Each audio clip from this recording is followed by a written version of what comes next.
예, 다뤄야 할 굵직굵직한 이슈들이 참 많습니다. 이번에는 북한 리스크 관련 얘기해 보도록 할 텐데요. 어제 북한이 그 남북 공동 연락사무소를 폭파했죠. 관련 사진까지 지금 공개가 된 상황인데 남북 관계 앞으로 어떻게 될 것이며 또 이것이 시장에 어떤 영향을 미칠지 함께 이야기 나눠보도록 하겠습니다. CEO 스코어의 박주근 대표와 함께합니다. 어서 오십시오. 네, 안녕하세요. 먼저 어제 폭파하고 어떻게 보고 계신지 그리고 또 평론을 하시는 입장에서 어떻게 해석하고 계십니까? 우선 대북 전문가는 아니지만 이런 일련의 사건들이 늘 북한이 지금까지 해왔던 대로 벼랑 끝 전술로 좀 보고 있고요. 이게 마지막에는 가장 자기들이 유리한 국면으로 대화를 끌어내기 위한 벼랑 끝 전술의 일환이지 않을까. 왜냐하면 이런 조치들도 한계가 있기 때문에.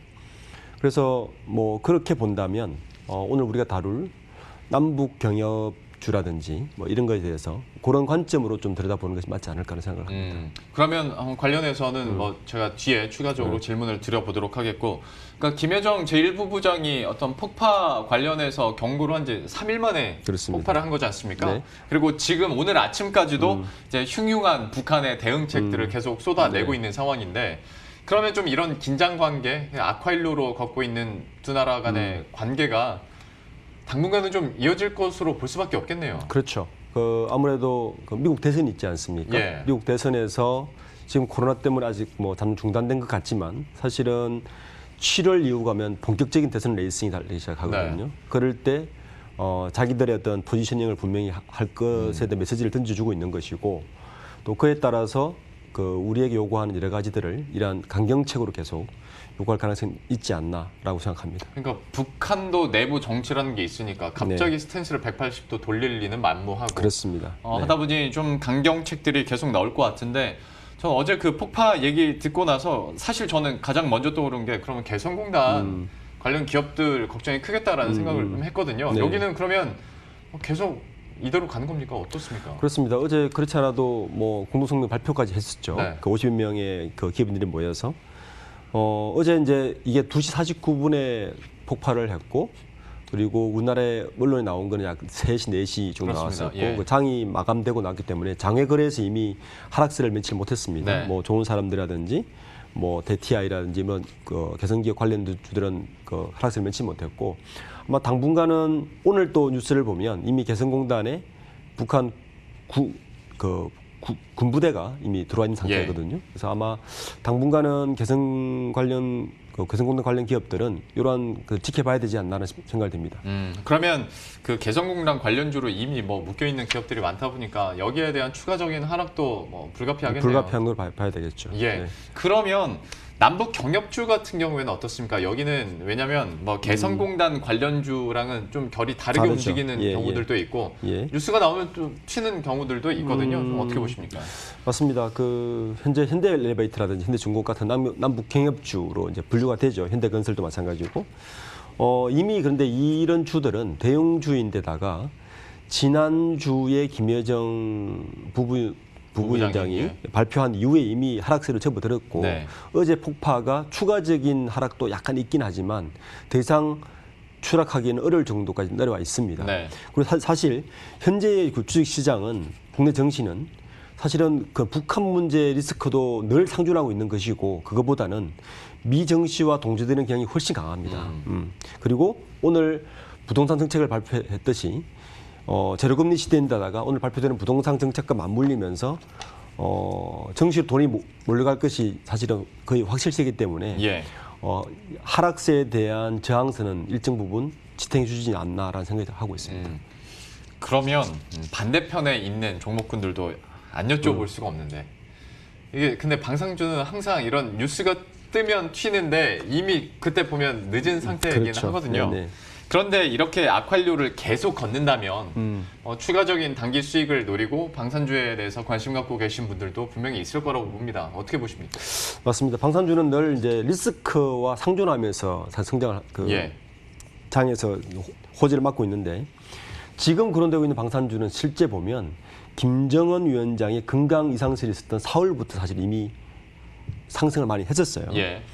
대표적인 방산주가 시장에 거론되는 게 빅텍이라든지 그다음에 그 스페코라든지 이런 기업들이 있긴 한데 실제로는 이 기업들의 실적과 연동해서 보면 현재 거론되는 방산주는 약간 거품이 있지 않나는 생각이 들긴 합니다. 그래서 방산주 그거보다는 조금 더 인프라스트럭처를 가지고 있는 하나 에어로스페이스라든지 네. 이런 주들을 더 관심 있게 보는 것이 맞지 않나는 생각을 하고 있습니다. 저도 그 부분을 좀 여쭤보고 싶었던 게 그야말로 테마성으로 움직이는 종목들은 우리가 사실 접근하기가 너무 쉽지 않은데 네. 한국항공우주나 네. 아니면 하나 에어로스페이스나 그러니까 이미 사업을 하고 있고 수출을 하고 있고 실적이 나왔었던 기업에 대해서는 네. 또 한 번의 기회가 되지 않을까라는 생각도 해볼 수 있을 것 같은데 좀 여기에 대해서는 어떻게 보십니까? 맞습니다. 방산주가 이제 크게 저는 두 부류로 분류를 하고 있어요. 첫 번째는 그 중소기업들의 방산주는 대부분 방산청이라든지 LG 넥스온이라 기존 방산업체 납품하는 기업들이 이제 중소기업이고 예. 이 기업들은 반대로 그 해외 물량이 전혀 없습니다.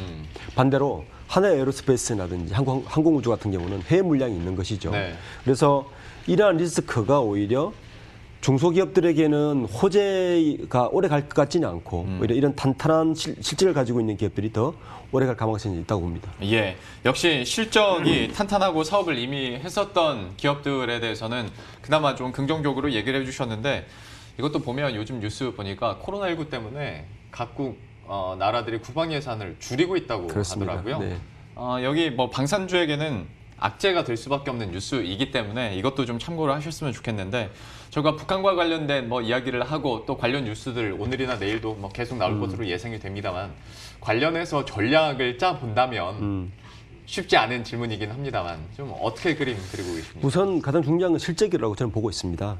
이런 경협주라든지 방산주의 공통점은 사실 대내적인 실적보다는 대외적인 이벤트성으로 사실은 뜨는 게 많거든요.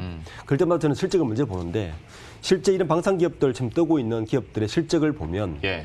어떤 기업들은 전체 매출의 15%만이 방산밖에 없는 기업인데도 불구하고 주가 호재가 나타나고 있거든요. 그렇죠. 예. 사실은 투자자 입장에서는 이런 부분을 굉장히 유심히 봐야 되고 또 방산업체를 하더라도 그 방산 종목 자체가 굉장히 국소적인 종목들이 많습니다.